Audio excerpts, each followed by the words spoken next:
My opening statement, specifically these special prosecutors refusing to hand over the authority for their expanded investigation. What say you? Well, we've not been able to get that from them either. And of course, they developed that whole Cohen investigation and gave it away. And I think the judge was rightfully confused about why did they give away Cohen but not Manafort.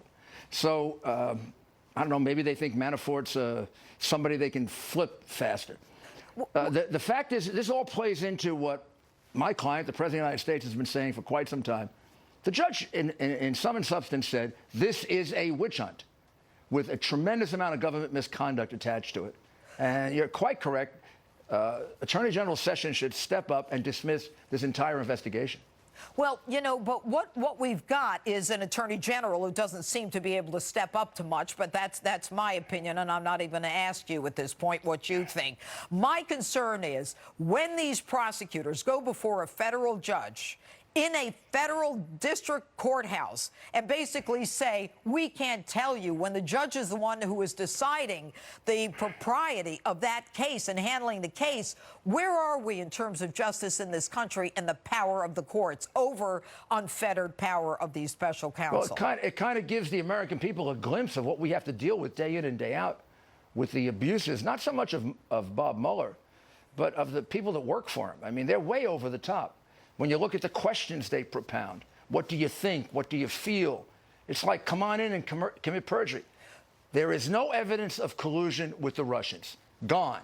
There's no evidence of obstruction of justice. Everything the president did, he has perfect authority to do under Article 2. All right. So what, they want him to do Martha Stewart for them, and I'm sorry, people, he's not going to do that.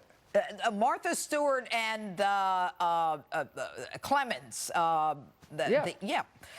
Lying. But before that, I'd like to talk about what happened this week. There's been a lot of discussion about what you said on this network regarding payments from Michael Cohen to Stormy Daniels, what the president knew or didn't know, what he paid or did not pay. Can you please clear this up for us? Sure. The end result is real simple, and that's all we're interested in. The President of the United States did not in any way violate the campaign finance law. Every campaign finance expert, Republican and Democrat, will tell you that if it was for another purpose other than just campaigns, and even if it was for campaign purposes, if it was to save his family, to save embarrassment, it's not a campaign donation. And second, even if it was a campaign donation, the president reimbursed it fully with a payment of $35,000 a month that paid for that and other expenses. No need to go beyond that. Case over. That case should be dismissed by the Southern District of New York, at least with regard to President Trump. Okay, so did you misspeak, or did people not interpret what you were saying? Were you talking about the facts, or were you talking about the law, Mr. Mayor? I'm talking about the law and the conclusion. The facts. I'm still learning. This is, 1.2 million documents. I've been in the case for 2 weeks. Virtually one day in comparison to other people. So I'm not an expert on the facts yet. I'm getting there. But I am an expert on the law, and particularly the campaign finance law. I've lived under it running for president. And the fact is, there is no way this is a campaign finance violation of any kind, nor was it a loan. It was an expenditure. And this expenditure would have been made whether he was running for president or he wasn't running for president, and we can show that from the history of these two gentlemen. And Mr. Cohen has probably been the worst treated, and Mr. Manafort, in this case. The raids on their house, Comey got really offended when I said it was stormtrooper tactics.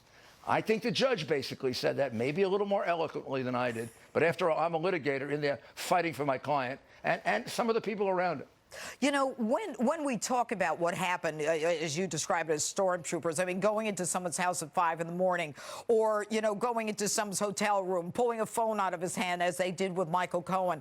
I mean, when you juxtapose that against the so-called investigation of Hillary Clinton, where she was basically given a warning, she deletes, she bleach bits, Nice.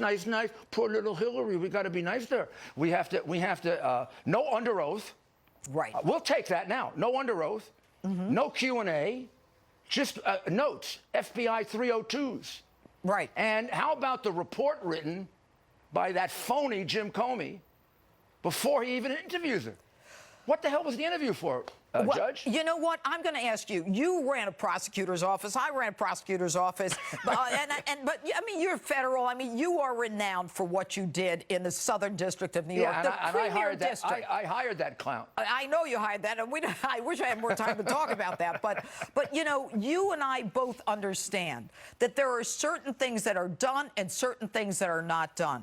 And when you decide that you're going to break into someone's home or you're going to invade the attorney-client privilege, there have to be extreme circumstances.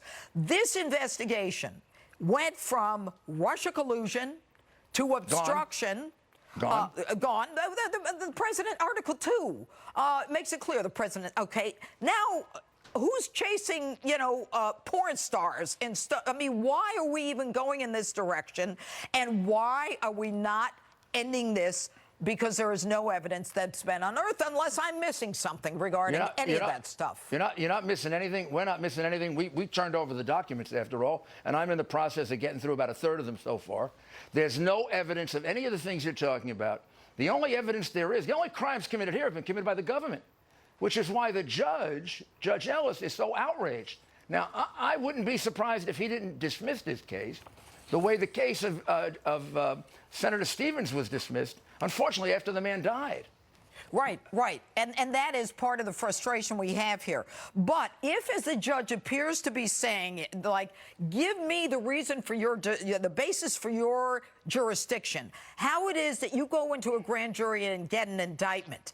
If there is no power that is connected to the 2016 election or the firing of James Comey, then how can they possibly have the authority to indict Manafort? Why wouldn't Ellis dismiss this indictment?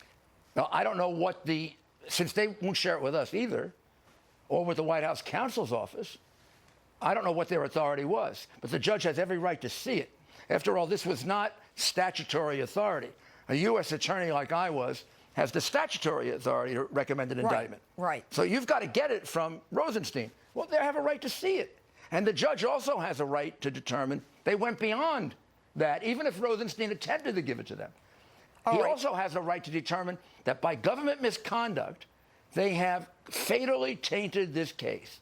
And I believe in my heart that the Supreme Court will decide that. So I think Judge Ellis probably is tough enough and strong enough to decide that himself.